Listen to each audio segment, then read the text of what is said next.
Question number 6. Amit was given 5/7 of a basket of oranges, but fraction of oranges was left in the basket.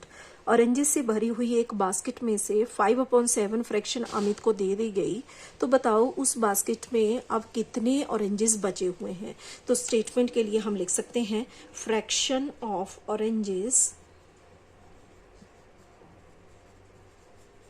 Given to Amit is equal to 5/7. Oranges was left in the basket. ये यहाँ पर हमें find करना है। तो देखो पहले हमें ये क्लियर होना चाहिए कि उस बास्केट में टोटल कितने ऑरेंजेस थे जिसमें से 5/7 अमित को दे दिए गए। तो देखो फ्रैक्शन दी गई है 5/7, तो इससे हमें ये क्लियर हो रहा है कि जो टोटल ऑरेंजेस हैं बास्केट में वो हैं यहाँ पर 7। ठीक है, तो फॉर एग्जाम्पल मान लो आपका 7 मार्क्स का कोई क्लास टेस्ट हुआ और उस क्लास टेस्ट में अगर आपके फुल मार्क्स आ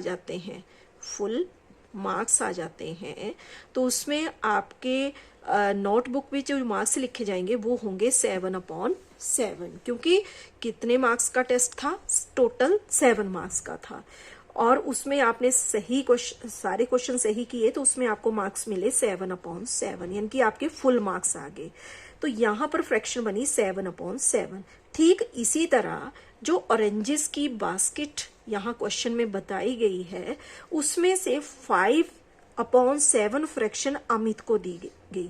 तो इससे हमें समझ में आ रहा है कि यहाँ पर डिनोमिनेटर में 7 दिया गया है, दैट मीन्स उस बास्केट में टोटल 7 ऑरेंजेस हैं जिसमें से 5/7 अमित को दे दिए गए। 5/7 अमित को दे दिए गए। देखो यहाँ पर टोटल ऑरेंजेस कितने हैं, 7, तो जो टोटल होता है वो आता है डिनोमिनेटर में और जितना पार्ट अमित को दे दिया गया वो आया न्यूमरेटर में। और अगर यहाँ पर इन सारे ऑरेंजेस के लिए हमें फ्रैक्शन लिखनी होती तो हम लिखते 7/7, यानी कि इस ऑरेंजेस से भरी हुई बास्केट में टोटल कितने ऑरेंजेस बने फ्रैक्शन के लिए 7/7।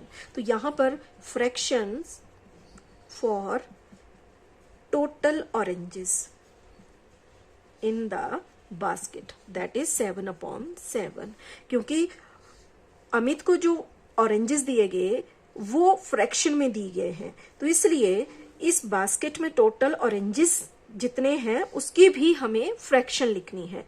तो फ्रैक्शन बन जाएगी टोटल ऑरेंजेस के लिए 7/7।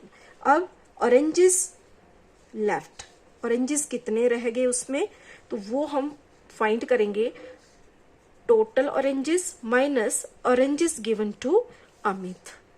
तो यहाँ पर 7 और 7 का एलसीएम 7 आ जाएगा और न्यूमरेटर में 7 - 5। अब इसको आगे माइनस करेंगे तो इसके लिए आंसर हो जाएगा 2/7 oranges left in the basket.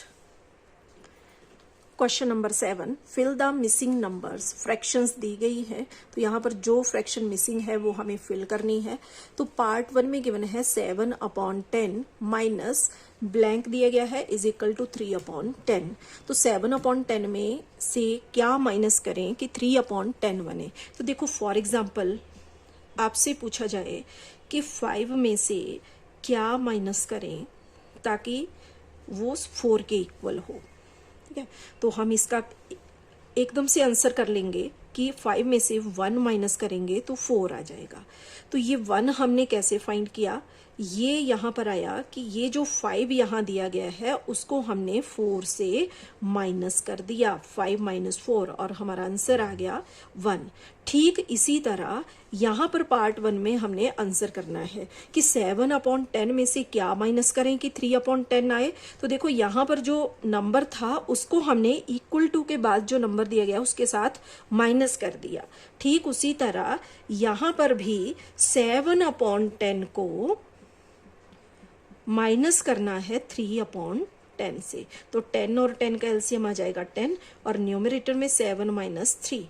तो इसको आगे सॉल्व करेंगे तो ये बनेगा 4/10। तो यही वो फ्रैक्शन है जो अगर हम यहाँ पर लिखेंगे तो उसमें देखो 7/10 -4/10 करेंगे तो ये इक्वल हो जाएगा यहाँ पर 3/10 के। तो ये हो गया पार्ट 1 के लिए आंसर। नेक्स्ट है पार्ट नंबर 2। तो पार्ट 2 में देखो स्टार्टिंग में बॉक्स दिया गया है -3/21 इज इक्वल टू 5/21। तो इसको भी एक एग्जाम्पल से समझो, जैसा एग्जाम्पल हमने पार्ट 1 में लिया था कि यहाँ पर किसको माइनस करें 1 से ताकि उसका आंसर 4 बने। पार्ट 1 में हमने क्या किया था कि यहाँ पर हमने 5 को किससे माइनस करें कि 4 आए, इस तरह का एग्जाम्पल हमने लिया था। तो उसी तरह हमने क्या किया था, यहाँ 5 - 1 तो आ गया था 4। और वो कैसे फाइंड किया था हमने, 5 माइनस ये 4 किया था, फिर हमें मिला था ये 1।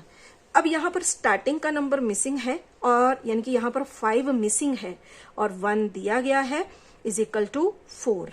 तो यहाँ पर हम कैसे फाइंड करेंगे, तो देखो -1 यानी कि 1 को किससे माइनस करें कि आंसर 4 हो जाए, तो यहाँ पर 5 - 1 करेंगे तो आ जाएगा 4। तो ये 5 कैसे लाया हमने, इस 4 के साथ इस 1 को प्लस कर दिया और हमें मिल गया 5। ठीक उसी तरह यहाँ पर भी हमने ये जो नंबर दिया गया है, इनकी 1 की जगह पे क्या है यहाँ 3/21, इसको प्लस कर देना है 5/21 के साथ। तो ये हो जाएगा यहाँ पर 3 + 5 दैट इज 8/21 और यही हो जाएगा यहाँ पर पार्ट 2 के लिए आंसर। अब है आगे पार्ट नंबर 3। तो यहाँ पर भी सेम एग्जाम्पल को हम फॉलो करेंगे। स्टार्टिंग में ब्लैंक दिया गया है -3/6, 1 के प्लेस पे है 3/6 इक्वल टू 3/6। तो यहाँ पर भी 3/6 + 3/6 और ये बन जाएगा यहाँ 3 + 3 यानी कि 6/6। ठीक है, तो यहाँ पर आ जाएगा 6। इसको आगे हम कट कर सकते हैं 1/1 दैट इज 1 या फिर यहाँ पर हम 1 लिख सकते हैं या फिर 6/6 लिख सकते हैं। नेक्स्ट है पार्ट नंबर 4। तो यहाँ पर भी सेम सिचुएशन है जैसा हमने पार्ट 2 और 3 में किया। तो यहाँ भी 5/27 + 12/27। तो ये बन जाएगा यहाँ पर 5 + 12 इनकी 17/27 आ जाएगा यहाँ पर इस बॉक्स के अंदर और यही हमारा आंसर हो जाएगा।